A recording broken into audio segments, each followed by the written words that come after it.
got what I need. So this TV a little towards us. Tilt it towards us. You got it.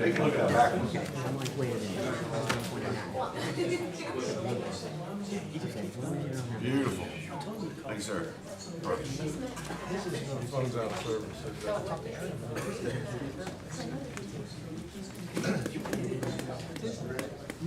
I'm ready. Well, mine says 6 o'clock. It's about 30, no, it's only about 30 seconds. Go ahead.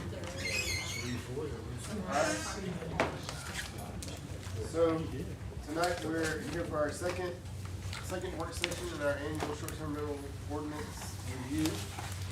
We have a presentation, and before the meeting, we gave City Council a packet with a couple of revised slides. That's what's going to be up on the screen, the revised slides. I apologize, there are no page numbers on those. So as we go through, we'll just compare what's on the screen to what we have in front of us to make sure we're all on the same page. Wes, we've got a slide too. So basically tonight we're going to go over the consensus items from last week. Those are written into the presentation as final language. I chose that wording because I thought we had some consensus on those items, but of course tonight if there are any changes to those, we can make it. We'll just need to remember that any changes we make tonight to the ordinance as presented on first reading will need to be a motion when we get to second reading. So first up is final language for designated local agent, and basically what this is it takes all the references throughout the ordinance to agent, local agent, designated agent, responsible agent. It combines them into one, the designated local agent, and makes it a definition, which we can then just reference later in the ordinance. So nothing's changed. It's just taking all those things, defining them, and putting it in one place so we can repeat the same term throughout the ordinance. One important thing here at the very last sentence, the designated local agent may be cited and served notice for any violation under this ordinance for which the owner may be cited or served. It's already in the ordinance, but we want to highlight it as many times as possible so that when you read the ordinance, when you do the little registration form and you sign that acknowledgement as the agent that you are responsible, you can't come back later and say, I didn't know I was responsible. Any questions on designated local agent? No, later we defined what served notice meant. It was like, if we send it to your email or we mail it to you, that is, do we need to define it here too? No, sir. Okay. No, sir. Next up, second reading of proof of minimum nights rented. So this was one that changed from last month, so it will require a motion. And what we talked about at the last meeting was there are going to be situations where a new license is issued sometime after the renewal season, and that may happen so late that they can't meet the minimum night rent. Or if it's for a unit under construction, they want to advertise, which we clearly say is renting. But they wouldn't be able to do that because they wouldn't be able to get a license if their license was issued too late in the year. So this just kind of walked it all the way back to the due date and said, if you get your first time license, basically after the business license year has started, you don't have to meet the 28 minimum night rental until the next year. And that builds in plenty of cushion for anyone who gets their license anytime between the beginning of the license year and the day before the end of the license year. And just clearly states that they don't need to meet the 28 night commitment. So I'm gonna try to pull these aside for the mayor, but when we get to second reading tonight, someone will need to make a motion. I kind of wrote out the gist of the motion and then the actual text amendment that we go with the motion is the language in blue there. Because a typo on the first line, no error on the motion. Doesn't matter, the motion would be different. Next up, retroactive inheritance ISTR. Earlier this year, council amended the ordinance to allow folks to get ISTRs through inheritance.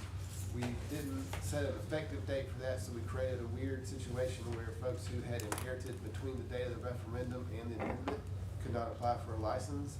So this would clarify that anyone who inherited after the date of the referendum can apply for a license. And this gives those folks who could have gotten a license last year because they inherited, it gives them until May 1st, 2025 to come in and get that license. As far as we know, there's only one family affected by this. They inherited their property before the amendment passed. And when they contacted us, we said, "I'm sorry, we're gonna have to get the ordinance fixed before we can give you the license." But council was clear earlier this year that they wanted folks to be able to inherit it. We had just accidentally stopped people who didn't get in, or who inherited before the amendment. Is that good? Is that a motion? No, ma'am. Okay. That's what as is for second reading.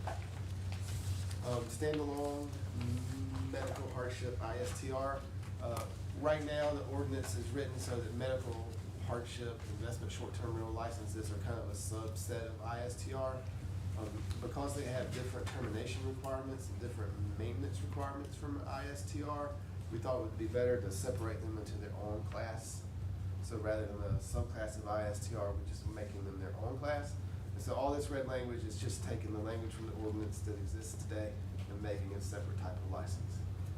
So that's the first part of in ISTR. The second page, this would require a motion. When we talked about this last month, there were some questions. How do we treat medical hardship investment short-term rental licenses when the person who applied for the license passes away? And there was consensus that we would let those folks continue, let that license stay active to the end of the current business license year. So it would now read that if the MISTR holder dies, the license lasts through the end of the year. I did, and this is where I'd like some feedback from you guys. Another qualification to maintain your MISTR if you don't die is that you have a qualifying lease or qualifying care. As written today, it says the licenses terminate upon the end of the qualifying lease or end of the qualifying care. I wrote this to give them 90 days so that if they were, say, moving from facility to facility or getting a new caregiver, they would have 90 days to resubmit a new qualifying lease or a new demonstration of care before we close the license. So for medical hardship ISTR, you need to renew it annually. If you pass away, the license runs through the end of the year. If you move out of the facility that was qualifying you, you have 90 days to get to another qualifying facility where we close the license. So if you were to die at the end of the rental year and the license expires like in a month, you get 90 days to fulfill your obligation to people that had rented already? So it'd be like the end of the year or 90 days, whichever is greater? We allow, So it would go from MSTR to a provisional? I would think you would only go 90 days from the day that you inherited. Because after that, you've had time to notify the people further than 90 days out to give them notification they won't have a place to stay. it's a good question, though, if they die the day before the end of the year. Well, that's what I said, if you give them 90 days from the date of inheritance, that's, you fulfill the state's requirement for 90 days, no matter when it is. Yeah, yes, sir, And but then- there would be a gap between the inheritance and the death of the person. It should, I mean, it'd just be, it ends at the year or 90 days from the qualifying event or the non-qualifying event, whichever goes I longer. think to capture what you're saying, it would be 90 days from the last reservation on the books when you die. You know, because some folks are gonna die at the end of the business license year, but they've got things on the books for next June. But the law says they only have to, The law only applies to new owners who buy property with rentals on the books. So Well, it's but the somebody same inheriting the concept. property is a new owner, Yes. and we So- let them go, so they only have to qualify that 90 days. Yep, but someone won't inherit the property for up to a year, depending on when probate closes. Well, I said from the day that you inherit it, you don't really inherit it till the day probate closes. Right. So I think Ms. Farley's addressing the gap between the time someone dies and the time the person who inherits it can get a license. well, if they just, what we're saying is it ends at the business year, and if they die towards the end of the business year, But that's what he was saying, if I die toward the end of the business year, it could be into the next business year before probate closes, or it might be the end of the next business year before probate closes. That's why I said, if you go from the date that you inherit the property That's when probate closes, you inherit the property, you get 90 days. Well, yeah, but that would give them a whole year. What I'm saying is 90 days from the first non-qualifying event. So if you get kicked out of your nursing home and you're done your therapy or whatever, and you're no longer qualified, and that happens April 1st, your license wouldn't end on May 1st, but it would give you 90 days to tell everybody, To renew. you're okay for 90 days, but after that, I can't honor these rentals. Yeah, so that's gonna have to be fixed. But that's different from inheritance. Yeah, I'm just saying you get 90 days from the first non-qualifying event.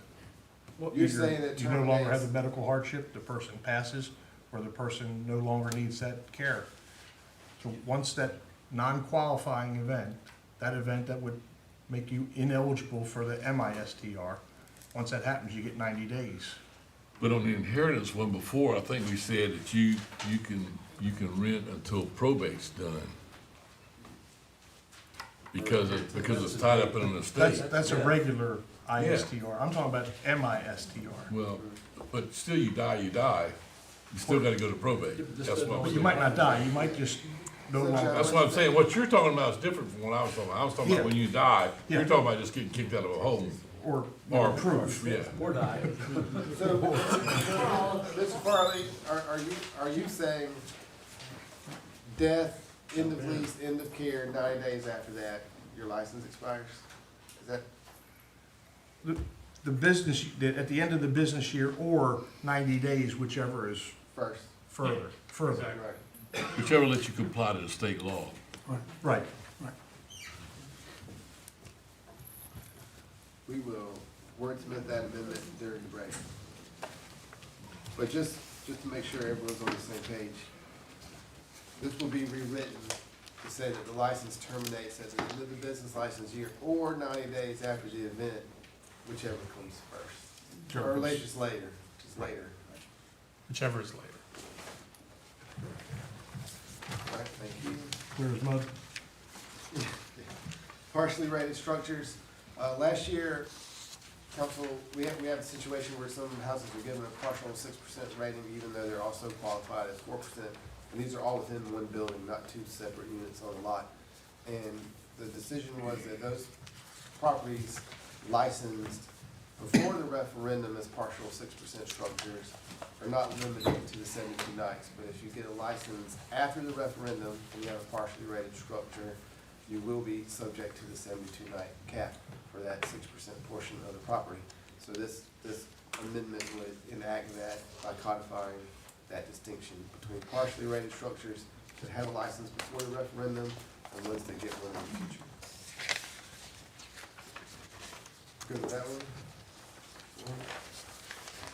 General rules and general regulations, this is just a definition to make the ordinance read easier.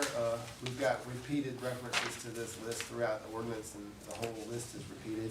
So rather than write that out 15 times, we're just going to refer to the general rules and regulations, the general regulations as defined here. Any questions?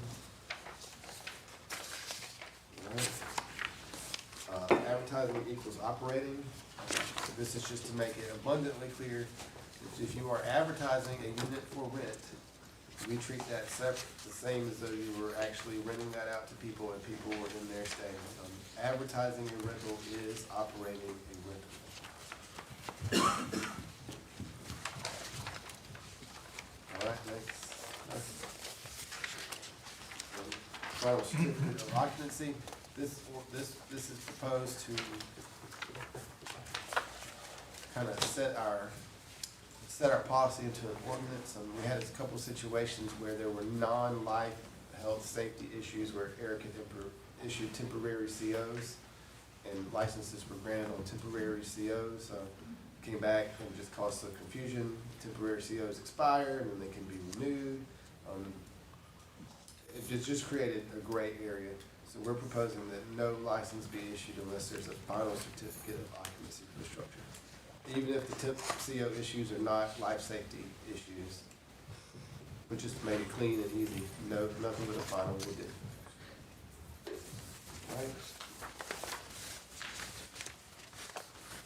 Maintaining licenses for replacement units. right now, the ordinance allows folks to tear down a unit that is licensed, rebuild it with the same heated square feet, footage or fewer, same number of bedrooms or fewer, and get a license for that new structure. Which directly, as written, directly contradicts the requirement that you have to have a final CO to get a license, because we're asking them to maintain their license throughout construction, but you can't maintain a license for a home that's under construction because it doesn't have a final CO, right? So this would just say that if this is a replacement unit intended for a replacement license, you have to renew that license during construction, and you may renew it without a final CO, because you can't get a license otherwise. So for replacement units only, you must renew that license for the whole time the buildings have been demolished, rebuilt, permitted, all the way up to final certificate of occupancy, and then we'll give you, you can continue to get a license. I explained that poorly, I think. Basically, we require people to maintain their license, but then we also say you can't get a license without a final CO. This takes a motion as well. Yes, sir. And so this one will need a motion. The requirement to build the same square footage and same bathrooms, does that requirement go on from then? Or after the initial rebuild, are people allowed to add bedrooms or add square footage? The way it's written, it's just a one-time requirement. When you come in to renew that license, we'll look, does it have the same number of bedrooms or fewer, same number of heated square footage or fewer, and we would renew it. After that, it would become like every other license. If you add a bedroom and you add a septic capacity, and you add the parking requirements, you can maintain your license. So right now, all licensees have the ability to add square footage, add bedrooms, Subject to limitations of. as long as they get septic and parking and all the other requirements.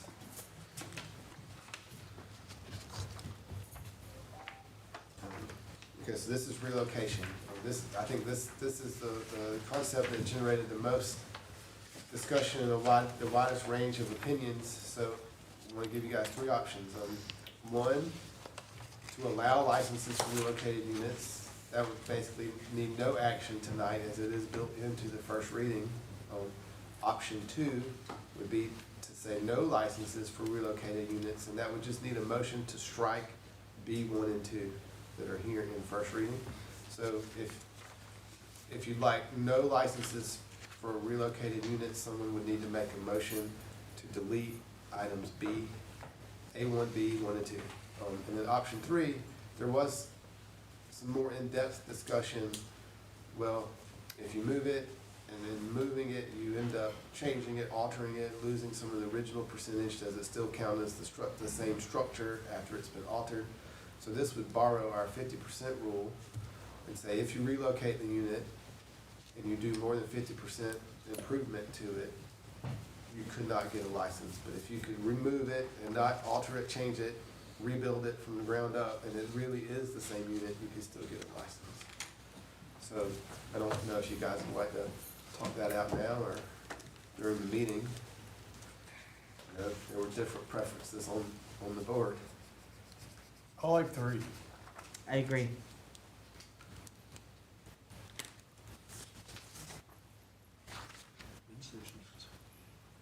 So if we went with option 3, that would say anyone who had a licensed unit and they moved it, and that move did not entail a substantial improvement to the building, they could keep their license. But if, for whatever reason, termites, accidental demolition, whatever happened, and the value of the improvements to the structure were more than 50%, they would not get a license for the relocated unit.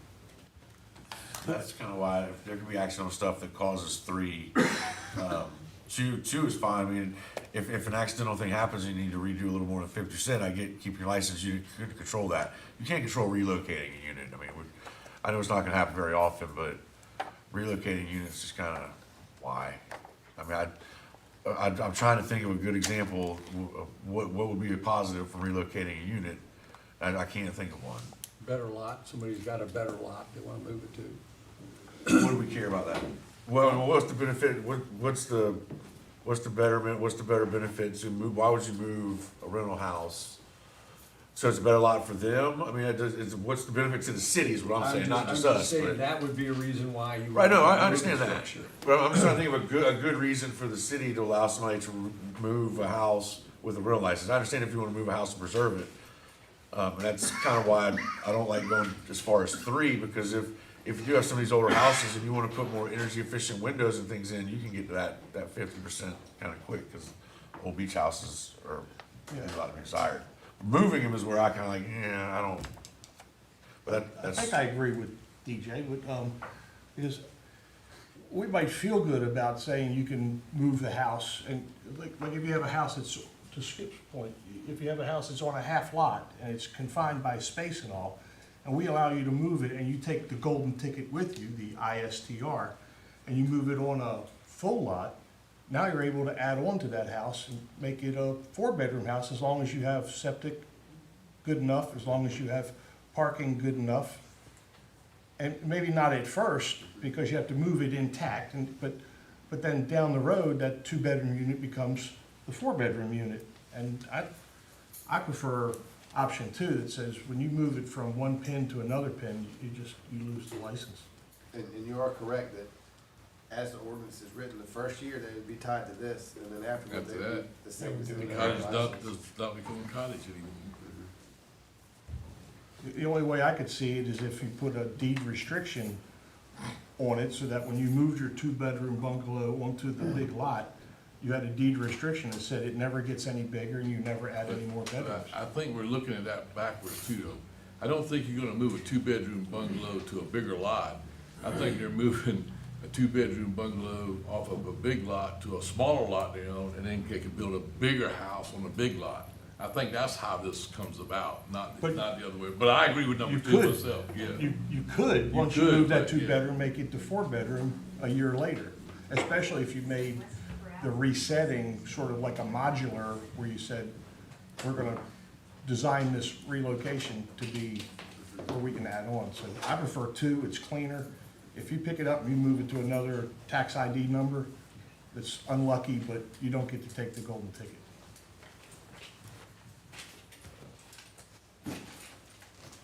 All right, so later when this comes up for reading, we'll just need a motion, or maybe 2 motions, for option 3 or option 2, and we'll incorporate those in the second reading. Too many accidental things. So, Sorry, too many accidental things can happen with number 3 that I'm like, if you can't control it, I mean, you need to, you know, I feel you on that one, but if you're moving it, that's totally your decision. That's where I'm like, okay, we can do without that. That's, yeah.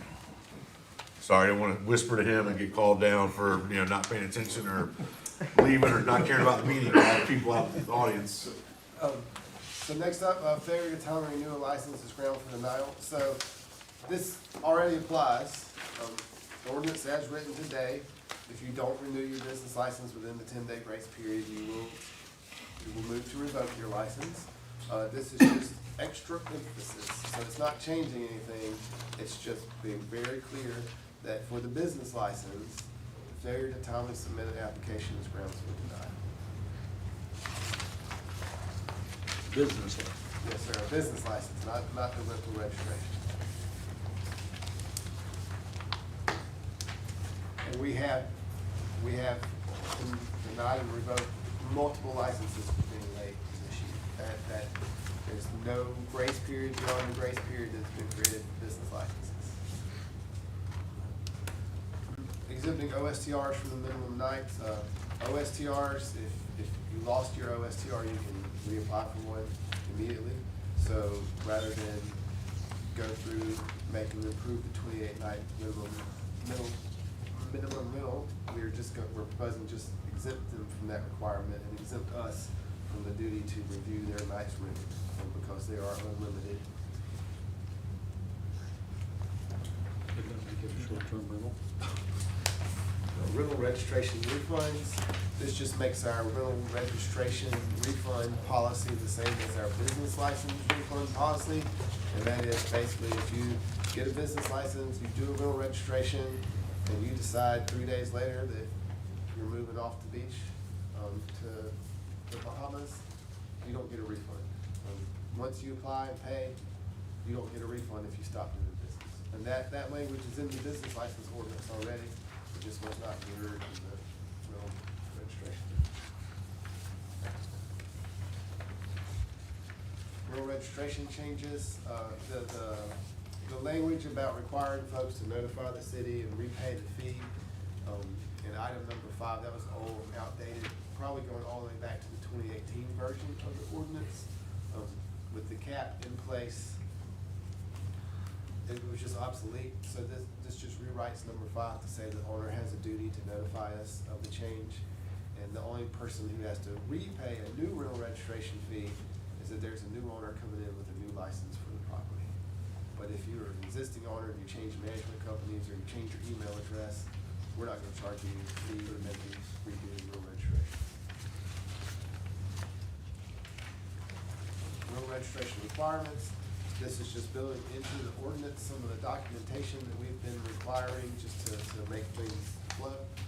That includes the PIN or the PMS number, the unit number, asking folks to provide a copy of the property tax bill or something showing the property tax classification, the advertised and allowable maximum overnight occupancy. Those are all things that we have been requiring because we need them in order to review the applications. This just codifies those paperworks. Number L there, that's an important one. This is certification by the owner or the agent. When you fill out the form, you acknowledge that if you are misrepresenting the information on the form, we can deny your application. And this keeps people, for example, from submitting the floor plan of a house that was demolished with their rental registration permit. And then for OSTR holders, we do want to take one chance to remind them that they're limited to 72 nights annually.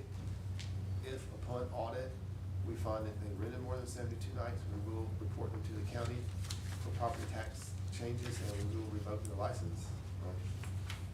And then the proof of minimum night rented requirement is through rental contracts and receipts for payment.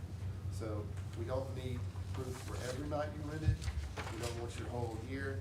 We just need 28 days worth of rental contracts with a receipt showing the reservation was paid for. Questions on that one? All right. So, here's the big one, and it covers the next couple of slides. This is grace periods for rental registration renewals. Now, I just want to take one moment. I know we've got some comments. I want to explain to everyone why we're having this discussion. It's because the ordinance as it exists today creates two conflicting penalties for late rental registration renewals. As written today, the ordinance has no grace periods for rental registration renewals. It says, if you don't get your rental registration in time, we'll revoke your license. And then a few sentences later, it says, if you don't do your rental registration, it's a strike. So right now, to be perfectly clear for everyone, there is no automatic revocation of your license if you don't do your rental registration. Legally, I would say it's ambiguous. Yes, it's ambiguous. So it could be either or. It's like the cat in the box. It could be either or. So we're here to settle with city council whether it is a revocation or it is a strike. Last week, last month rather, we had a nice conversation about it, and I believe that the consensus was that we will create a grace period for the rental registration, which mirrors the grace period for the licenses. It's 10 business days. If you are late and you apply within the grace period, you're gonna get a violation and a strike against your license because you were late, you failed to make the deadline.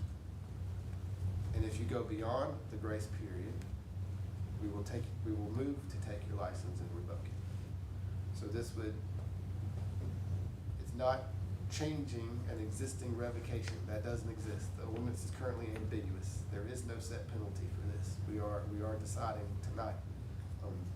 So as proposed, the deadline's June 1st. If you apply within 10 business days after June 1st, you're cited, which is a $500 fine, and you get a strike against your license. If you're later than that, we will move to revoke your license. That was my understanding of the discussion. Any comments?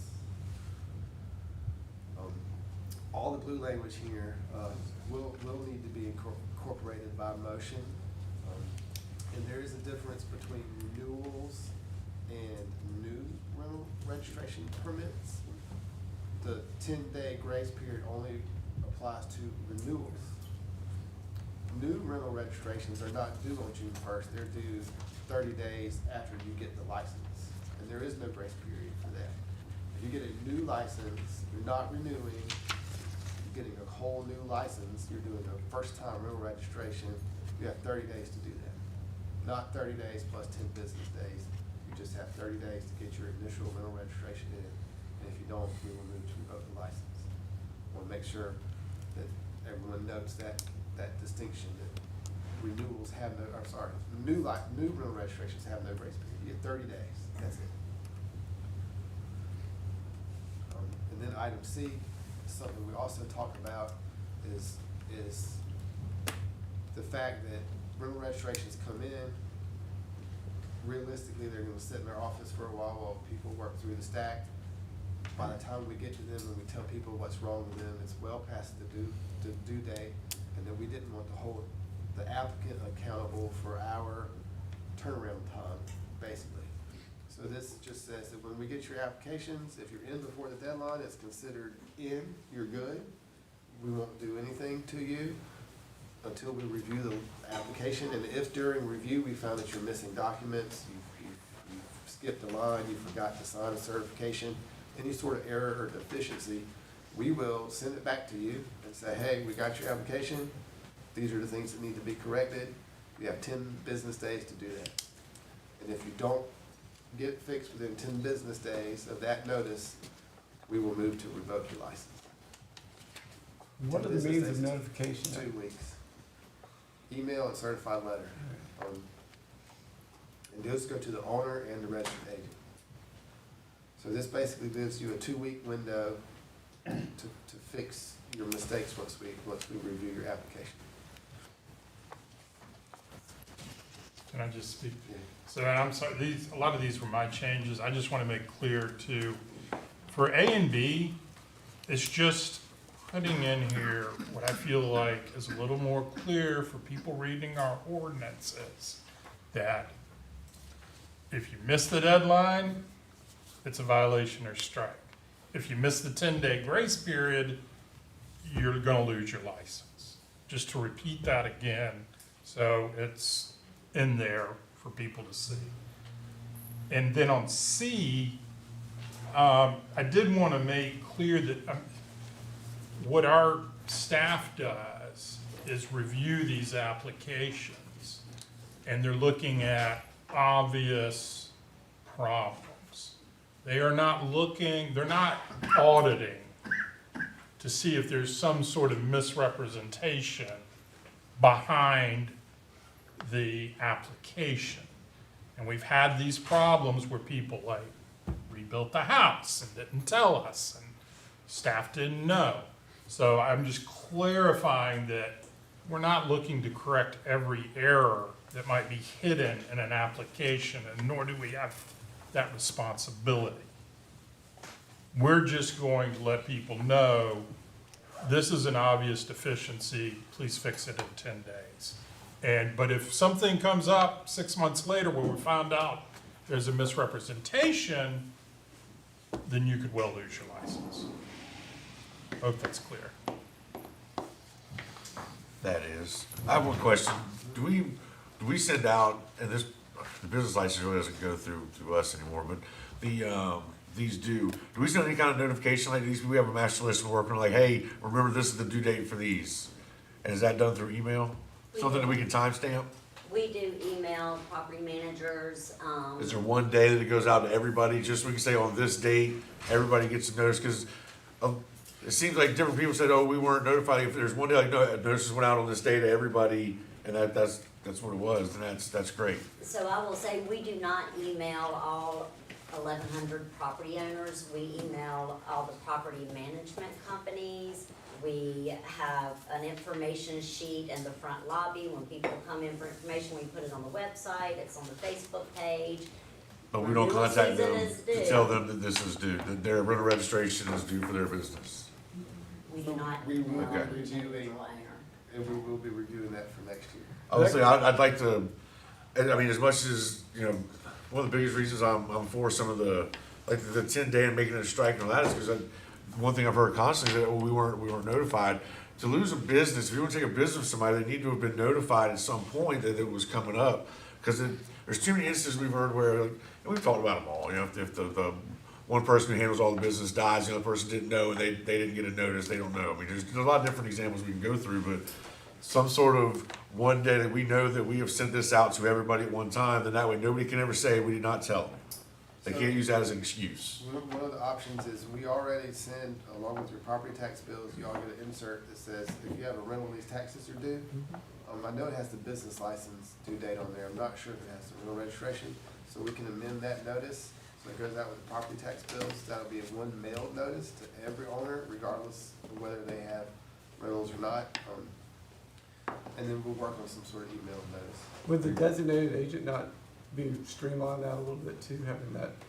It's a big part, I think. I think that helps a lot. But if without us doing at least one mass communique to everybody saying, hey, at this point, this is due, Yeah. then nobody can use that as an excuse. We've heard that a lot. It's hard to say, well, this person got one, but this person didn't. Even if they said we email, remember they know agents, but not everybody. Well, 80% of people, then what about the other 20? But if every property has a designated agent, then I think that kind of covers it, doesn't it?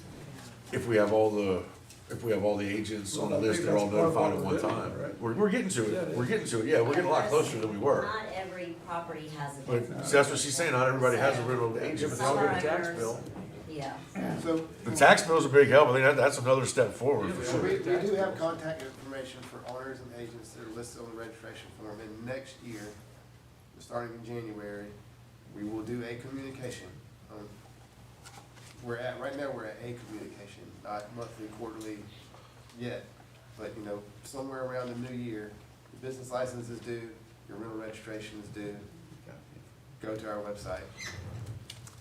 And I see where, you know, I think we send it out to property managers is fine, but how many times have you heard, well, my property manager didn't do what they were supposed to do, and I didn't know. So kind of what DJ's saying, you know, and your property manager knows, so don't come in and use that. Once you excuse. give it to everybody, there's no excuses for that anymore. Then that's big, but we have to make sure that we're doing our end before we can take somebody's business away is one of my big things is, you know, we gotta make sure, and it's that simple. Property tax bill, if the owners get it and they can't say they didn't know, that at least helps. For the next page, excuse me, there's just additional language clarifying what's a violation and what's revocable. So this just classifies the renewal during the grace period as a violation. So this is kind of part and parcel of the page before it, and we also need a motion. But it's just the rest of the language needed to implement that concept. So, I might be looking at the old one. In amending 11703, it says to make submittal of renewal during grace period in violation subject to $500 ticket and then strike.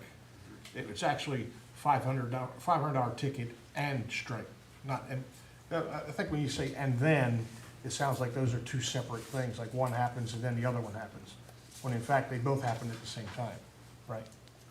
Yeah, and Aaron, part of our ordinance says that the So person has to be found guilty Yes, so- of that citation before it can become a strike. So right now, the strikes are set up upon conviction of the associated offense. So it is and then strike upon conviction. Okay. But this one,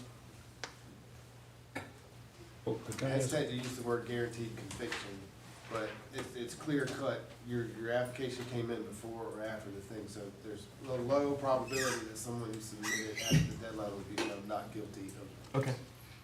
So then the then stays, because that's the problem.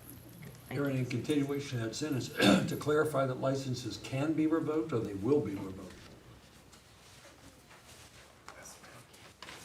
It can be revoked, because I can't say they will be, we will move to revoke them, but I can't tell you what the business license hearing officer is gonna do.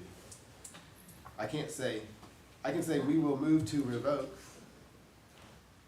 we don't revoke licenses, But the well, final we say do. is with the court. Yeah, the final say is not with staff. But can be revoked means that we will start the revocation process, send them to a hearing to be heard. How about should be revoked? Aaron, I would say this too, just about the strike issue. We have had instances where someone has come in and, you know, become compliant, changed their listing, whatever the violation was, and the judge is like, okay, you're compliant, dismiss it. So there could be For that this chance. particular type of violation, it's But they before or paid after the the fee. deadline. Well, what if they pay the fee and the judge says, well, you paid, you're compliant, dismiss. Well, that's what judges are there to decide. So the violation would be submitting the application on time, Okay. or not.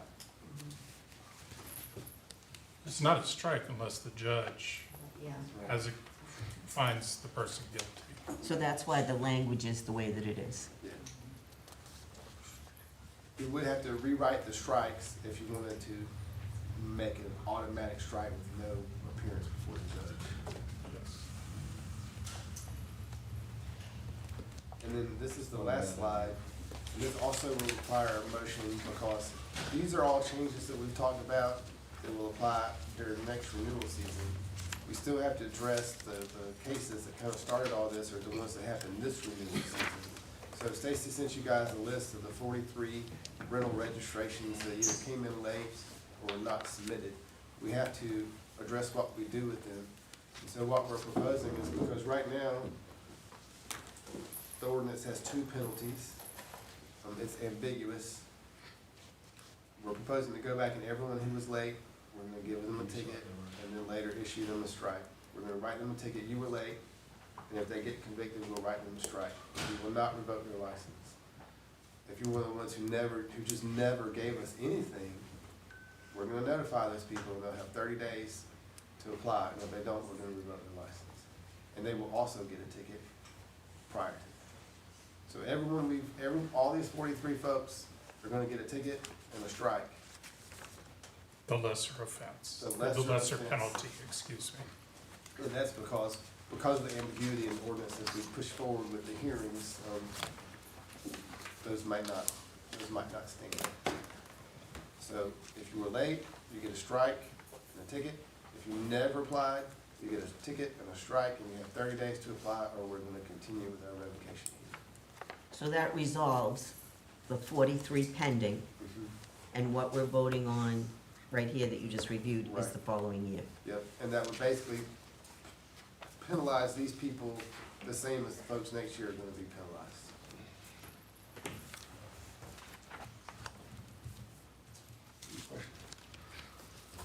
Okay, so, we've got a handful of motions, and I'll work on the 90-day language, I'll huddle, between meetings. But we will need each one of these brought up as a motion, and I've got them all here. And so, the last part of the work session is to review the Folly Road, Pease Island, Bowens Island Road traffic study. Wes, can you, maybe it's the next page where it's got the picture of the horizontal. While Wes looks for, oh yeah, that's it. So last year, the residents of Pease Island and Bowens Island came to the city. They asked us to please address that intersection because it's unsafe to turn left out of those, and when traffic backs up, it's hard for those residents to get out. Council agreed to fund a traffic study to make recommendations for changes to Folly Road that would facilitate safe movement at that intersection, and this is the result. We held a couple meetings with the neighborhoods while this was under development, but we haven't yet, excuse me, presented it to the wider community. So what we're gonna do is we're gonna take this information, we're gonna advertise it for all the folks on the island to see it, understand what this would entail. We're gonna send it to the Rethink Folly Road Committee to get their feedback. We're gonna send it to the city of Charleston, the town of James Island, and Charleston County, since they are jurisdictions upstream of this change, to see what they think. We're gonna gather that comment back to you guys in January. If you guys decide to move forward with this change to Folly Road, we'll need to incorporate design and permitting money into next year's budget. We have estimates ranging from $50,000 to $75,000 to do the design and final permitting, and then we would need an unknown amount of money for construction. We don't have construction estimates because we don't have the final design yet. You guys could do that two ways. You could put a placeholder amount in next year's budget, so in case we got it permitted, we could start, or we could go one more fiscal year. You know, we paid to design it this year, we get it permitted this year, and then we pay the next year to construct it. And just for everyone at home and here in the room who may not have seen this, on the top page, that image there is the intersection of Soligree and Folly Road. So the alternate merge that currently begins as you're coming onto the beach, the alternate merge that's currently located down at Folly Creek would be moved up to begin roughly at the intersection of Soligree Road and Folly Road. So as you come past Soligree, you would begin the merge. That's the second slide underneath there is that road coming towards the beach. So as you come past Kings Flats, you would fully merge. And then the next slide, or next page, sorry. You'd be fully merged coming down along the marsh until you approach Bowen's Island. And this intersection on the bottom is Bowen's Island Road. You would then have a choice to get into a new turn lane, which lets you turn left onto Pease Island. And then you would go on, continue single lane. Next slide. Or sorry, next page. Single lane all the way onto Folly Creek Bridge. So basically, we're taking that merge that's currently located about here on the bottom slide at the exit to the docks at the clam farm and pushing it to Soligree Road. And then going in reverse. So now we're starting at the bottom and going up. You're coming off the Folly Creek Bridge, and where now the road opens up and you can get into that right lane, right at the bottom of the bridge. You can see as you go up to the top page and then back up one page. Back up, that single lane will now continue all the way to Pease Island, Bowen's Island Road where the turn lane is. And then the road opens up again on the other side of Pease Island Road. So it's pushing the outbound two lanes from the bottom of the bridge to right past Pease Island Road. We have these graphics and this whole document that Wes is scrolling through. We're gonna put them up on the internet this week or next week. It gives the whole wide range of level of service, traffic impact time. The estimates right now are that traffic time, travel time is minimally impacted, less than 30 seconds in either direction. But the important thing is that the backups at the merges will be pushed further up Folly Road and be lengthened. So they give a number of feet, I think it's 1,800 feet. So as that merge, the inbound merge moves back towards Soligree Road, traffic that now backs up to Harris Teeter will back up to Batter Allen Drive and so forth. So we've got all this information we're gonna put out. We're gonna shop it around our neighboring jurisdictions, and we'll get the feedback to you guys for strategic planning in January. 47% reduction in crashes. Yes. Promoted is probably the most important thing. I think, you can deal with minimal seconds of delay for 47% reduction in crashes. That's huge. So the next time you guys see this, will be, That's what we're working on. We don't want Dr. Beck going out there. I mean, 47% less likely to get wrecked now, hey. and it is in the memo, I just forgot to say that out loud. So, Mr. Pope, after it comes to strategic planning, what happens then? You guys will decide whether you're going to put funds in the budget to execute it. Have to give it stripes. For July. design For design? And and permitting. if we're really gung-ho about it, you always have the option to rearrange things and allocate funds this outside the budget this fiscal year. Mm-hmm. Got it.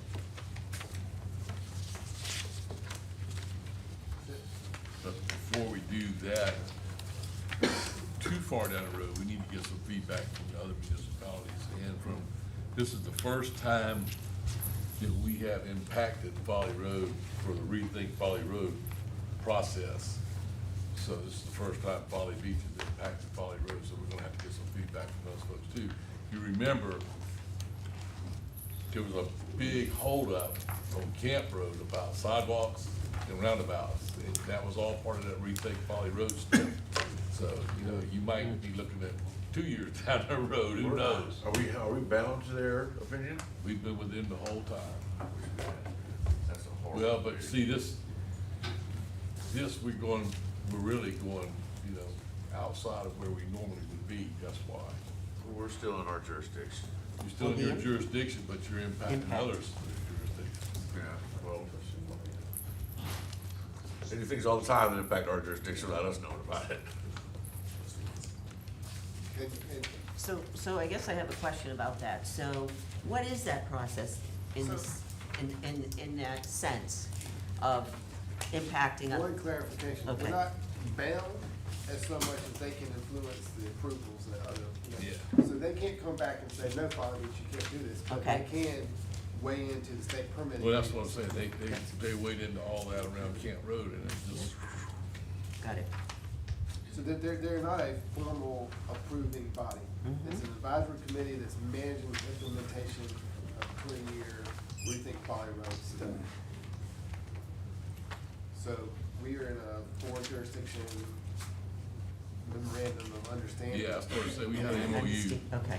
That any sort of significant change or development in any jurisdiction goes to the committee, so all jurisdictions see it, be aware of it, and comment as necessary. And we have representation on that committee? We have staff representation and council representation. Okay. Council rep. So there's a council. Okay. So we have council and staff. Perfect. Perfect. How are you? Oh, that's so bad. You're the well. Yeah. See you at 7.